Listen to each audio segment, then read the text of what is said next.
BJP के साथ फिर गठबंधन करेंगे नीतीश कुमार। दो लोगों के बहकावे में आकर नीतीश ने तोड़ा गठबंधन। तेजस्वी के साथ जाकर क्या फंस गए हैं नीतीश?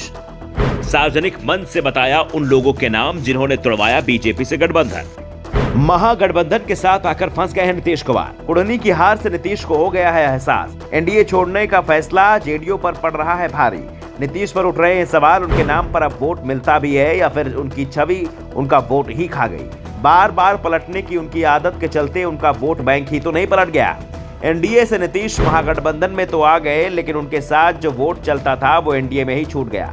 जेडीयू के अधिकांश नेता तो अभी तक दबी जुबान से यही बात कह रहे थे कि नीतीश ने एनडीए छोड़ने का फैसला लिया तो उन्हें भी इसकी खबर नहीं मिली।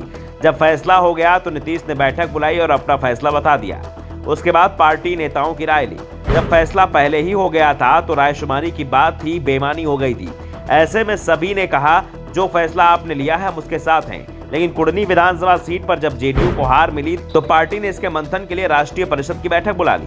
2 दिन तक मंथन चला।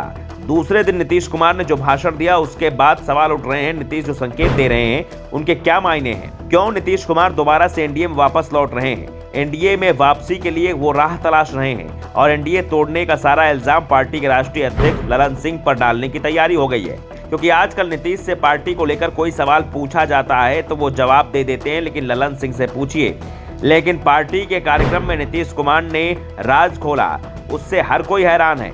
नीतीश ने कहा कि एनडीए छोड़ने का फैसला उन्होंने अचानक नहीं लिया था, बल्कि उन्हें यह फैसला करने के लिए 2 नेताओं ने कहा था। उन्होंने ही एनडीए छोड़ने का दबाव बनाया था, जिसके बाद हमने भी महागठबंधन में जाने का फैसला किया।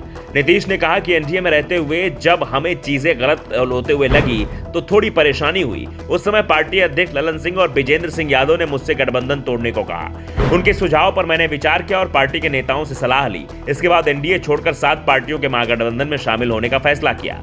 सवाल उठ रहे हैं कि ललन सिंह और विजेंद्र यादव का नाम लेकर आखिर साबित क्या कर रहे हैं नीतीश कुमार। क्यों वो बीजेपी तक मैसेज पहुंचा रहे हैं कि गठबंधन तोड़ने के लिए वो जिम्मेदार नहीं है।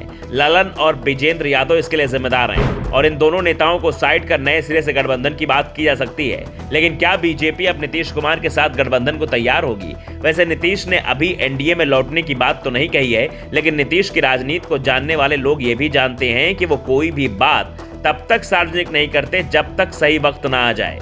जेडीयू ने जब एनडीए का साथ छोड़ा था तो उसके 48 घंटे पहले अमित शाह ने नीतीश कुमार को फोन किया था, सवाल किया था क्या वो एनडीए छोड़ रहे हैं। ललन सिंह के बयान इस ओर इशारा कर रहे हैं तो नीतीश ने कहा था कि ललन सिंह कुछ भी बोलते रहते हैं, हमारा ऐसा कोई इरादा नहीं है। ललन क्या कह रहे हैं इस पर ध्यान ना दें। अमित शाह से बात करने के बाद 48 घंटे भी नहीं बीते थे कि नीतीश कुमार ने एनडीए छोड़ने का ऐलान कर दिया। ऐसे में एनडीए से जेडीयू का नाता तोड़ने के लिए ललन और विजेंद्र यादव को जिम्मेदार ठहराकर नीतीश ने यह संकेत तो दे दिया है कि बीजेपी उनकी दुश्मन नहीं है। Bureau report, the such India.